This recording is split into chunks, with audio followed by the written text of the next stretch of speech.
Hey all, Dirk here from Dirk's Dystopia. I've had a lot of questions and requests for a step-by-step guide on how I paint my word bearers. As you've seen in the video log that's been slowly being updated.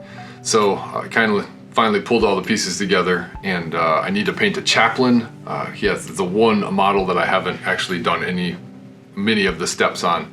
So I've taken a step back and set up everything so that I can film a step-by-step of how this works. Basically, I'm going to teach you how to go from here, which is just a base-coated lead belcher chaplain model, to something resembling that, which is the finished word bearers color scheme that I've kind of adapted over the years. It's kind of based on a recipe from Games Workshop, but being in the States, I couldn't get all of the pieces they talked about, so I came up with some of the stuff on my own and substituted here and there. So when I get back, you're gonna see kind of just a different angle, and I'm gonna go through step by step all of the pieces that you're gonna need to get to that point, and then from there we'll build as it goes. We're primarily gonna use an airbrush here. Most of this was done as a batch painted army, as you can see from the video log, so I want to kind of show that process. Don't worry if the word airbrush scares you. If you have any old airbrush, this is gonna work. There's not really any fine detail work. I'm literally gonna use this starter master airbrush to do all of the steps that I need to do for this. Not any accuracy piece at all or skill, because I'm doing it, so clearly can't be any airbrush skill. All right. Well, I'm gonna quit wasting time, and I'm gonna get back to this step-by-step guide. All right, we're back, and we're gonna start with safety first. Always, always, always use an air filtration device and do this in a well-ventilated area. I did not when I first started airbrushing, and I did develop some lung issues that have since gone away, but it was definitely a rough couple months. Every time I would exert myself, it would be tough to breathe, kind of asthma type symptoms. So use the breathing protection no matter what, even if it's kind of a pain to put on and off. So once we've gotten that, we're just gonna need some sort of simple airbrush and compressor. I'm not gonna hold up the compressor, but this is not anything fancy. This is kind of a beater airbrush. I think I spent $100 and got a compressor and 3 airbrushes and all of the bits and bobs that you need in order to do airbrushing. This came in that, so it's, like I said, it's nothing fancy. They make way better airbrushes, but for this, we don't need it. Airbrush, super simple. I cheated a little bit. The chaplain is base coated. He is base coated in lead belcher, just the GW silver. It doesn't have to be lead belcher. Any just kind of plain flat silver is gonna work just fine for this model. I just happen to have this, and for the most part, I know I can trust the paint that comes out of there. It's not gonna do any crazy clumping, unless you try to do it right now. I live in Wisconsin, and it's real cold outside, so I wouldn't try it outside right now. So, the lead belcher, which is why this guy is already silver, because he's just base coated in that. That's all we need to worry about for that. So that's the only step you're not gonna see. I'm not really sure you wanted to see me spray paint a model on camera, but you know, if you did, just leave a comment, let me know. Maybe I'll do another video. These are gonna be 2 base shades. So we're gonna use Careborg Crimson. Again, any kind of just deep red wash is gonna work. I'm not necessarily pushing GW stuff constantly. In fact, you'll see in just a minute, I have not non-GW stuff to do this paint scheme, but this is gonna be kind of an underside shading step. It works really well, super easy to do. And then again, we have the Air Runefang steel. You just need a bright silver. Any kind of bright silver is gonna work great. And this is gonna be kind of the top-down zenithal style shading for this that works really well. This is the non-GW stuff. So what we're gonna do is we're gonna take Tamiya Clear Red. I think it's their X27. See if I can get it in the frame there. There we go. And that is gonna be your red for the primary entire Space Marine or vehicle, whatever you're painting.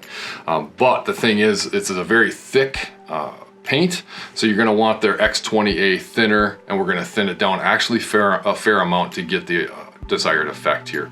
I would say 2 parts thinner, 1 part paint, maybe a little closer to 50-50. I kind of just wing it as I go. In fact, I've pre-mixed, I keep a bottle pre-mixed. If you have never invested in these, they're super cheap, and it's nice to be able to do airbrushing paints, and you can just kind of squirt it right into the airbrush when you need it. But this is pre-thinned. You can see it's really, you can see if I keep it on camera, you can see it's real thin. It's not thick. You can't really see in here, but if I kind of hold this up, the paint inside is extremely thick. So we're thinning that down quite a bit. Again, this will turn into this, ideally. Man, I cannot just figure out right and left on this camera. So that's kind of the step-by-step process. There is gonna be some brush painting at the end, shoulder guards, little details and stuff like that.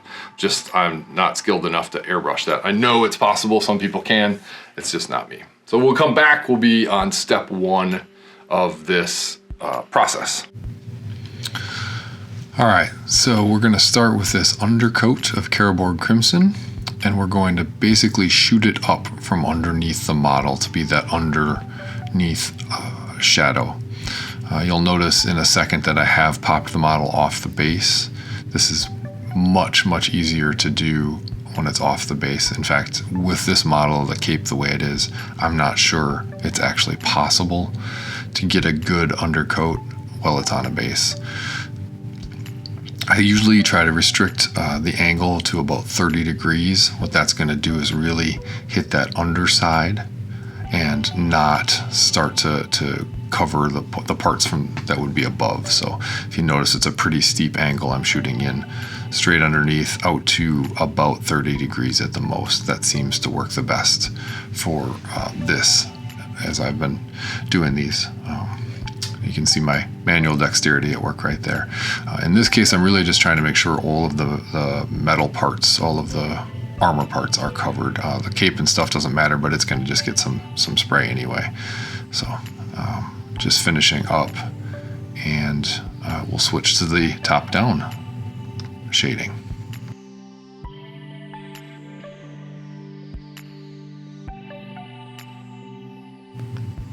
All right, we're going to use, in this case, Runefang Steel, Air from Citadel. Any nice, bright, shiny silver, kind of that silver polish look. That's what we're going for, and this is going to be that zenithal hit. That's a tough one to say. And it's really going to make the top of the armor pop a little bit more and create some artificial contrast in the model to help make everything show up the way it would if they were full size instead of little tiny models on our table. Again, he's back on the base because I need something to hang on to, and about 30 degrees or less, and we're aiming from the top down. We want to make sure that there's a good coat along the top of anything that's going to be red on the model. So in this case, that power pack on the back of the armor, arm sticking out there absolutely needs a good coat of silver. And then some of the front chest piece will still be silver.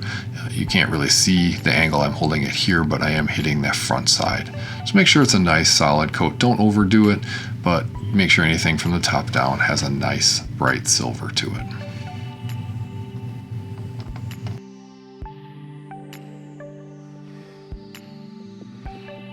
All right, well, this is kind of the shading endpoint. So you probably noticed I took him off the base so that we could get underneath, because of the way the cape is in this model, there was just no way to do it with the base in the way. But we want that Karaborg Crimson from underneath, about 30 degrees or less. If you notice underneath his armpit, that's pretty deep and dark red underneath there. Underneath here too, from the bottom on all of his arm.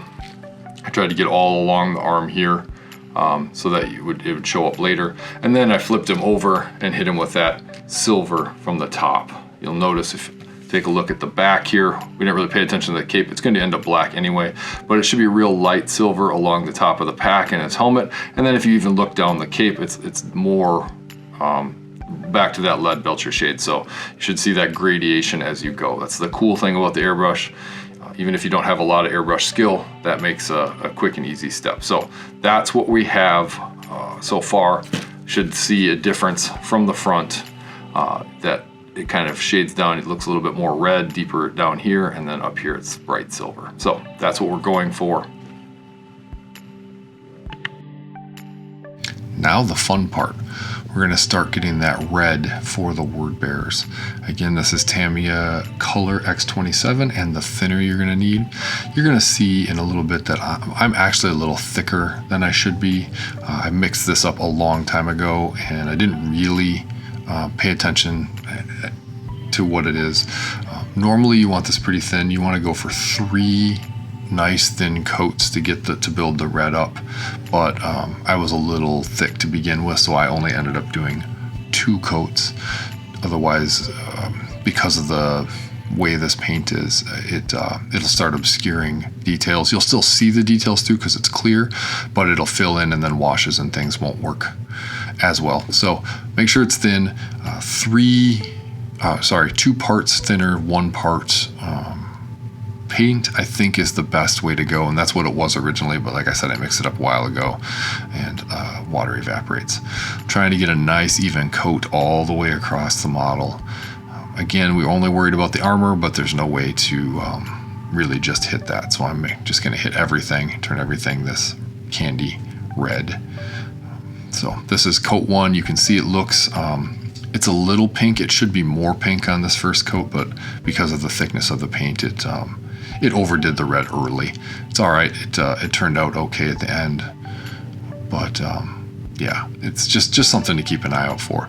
In these Tamiya paints, you definitely want to keep it thinner than not, and go for light coats as you go.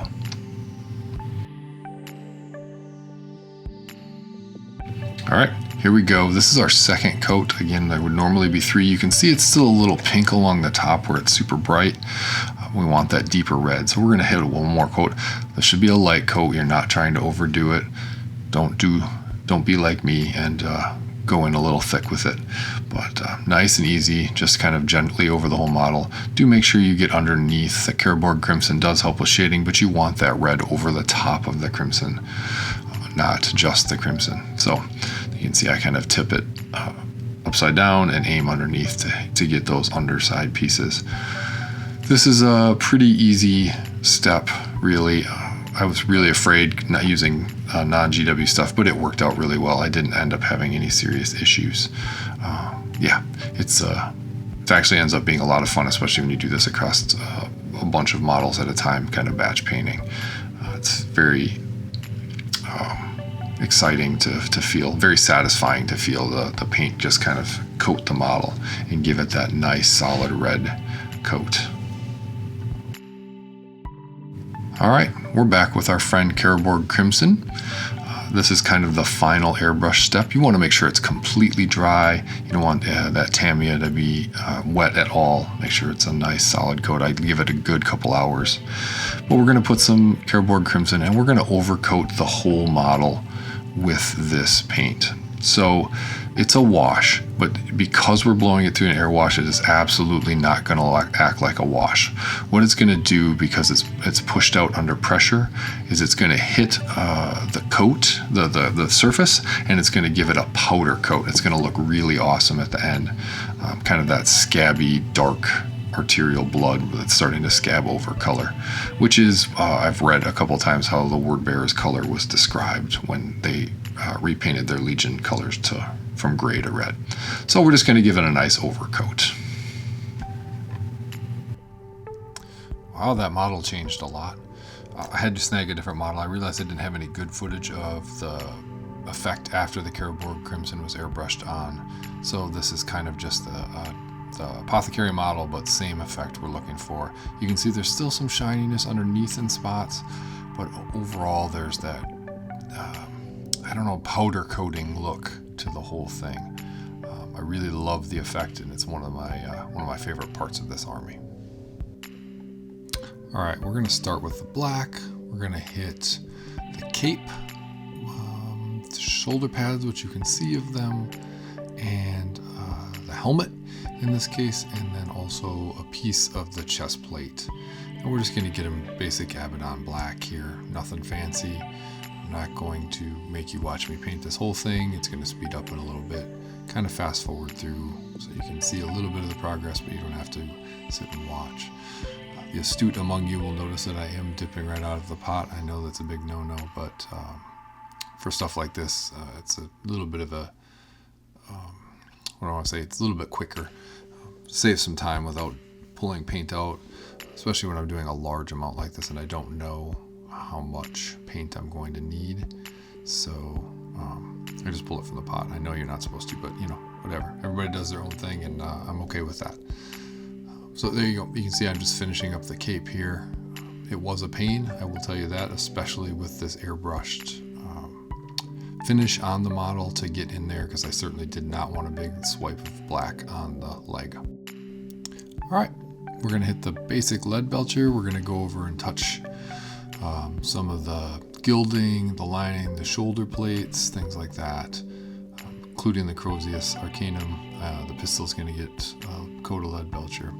Just a lot of these little details. I end up painting the whole scroll silver in a second here, but I do go back and I hit it with more of a parchment type color.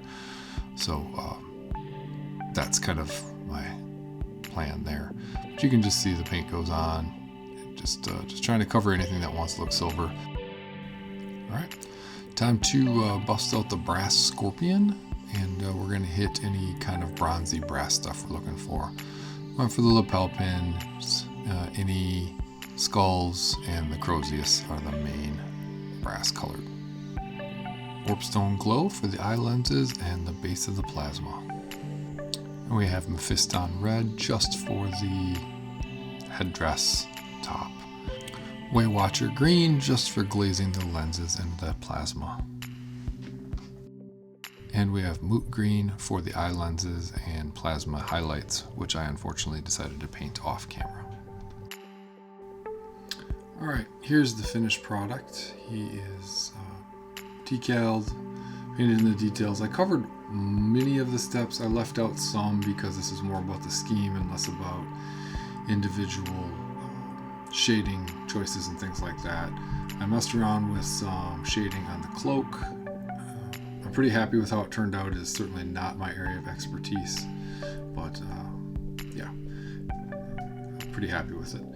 And then you can just see there's some details on the scrolls on his leg, and obviously I've added decals here and there. So that is the finished product. All right, hope you enjoyed that. I hope it helps out when you're painting your own scheme. If anything didn't seem very clear or it didn't make sense, feel free to contact me. I'll try to clarify as much as possible. I mentioned in the close-up that I didn't cover every individual step. I didn't figure it was relevant. This is more about painting word bearers in general, not each individual character and who knows what weapons and things like that. I am in the process of, I have 2 apothecaries and a Moritat on my table, and I do have another 5-man. I think they'll be a heavy support squad. I might actually can change them over to Volkite calibers or something like that. My heavy supports are a little full at the moment, so I'm kind of playing around with how that's going to work out. And then I'm also converting a Diabolist up from a bunch of different bits, and I think I'll make that actually a step-by-step video as well, so you can kind of see my thought process as I go through and what gets chopped up and what gets modeled on there. Hope you enjoyed it. If you haven't already, please like and subscribe. It helps keep the channel going. Watch lots of videos and let me know if there's something else you want to see. If you like something or dislike something, let me know so I can work on making the channel what you guys want, because really at the end of the day, that's what matters. Thanks a lot. I appreciate it. Bye.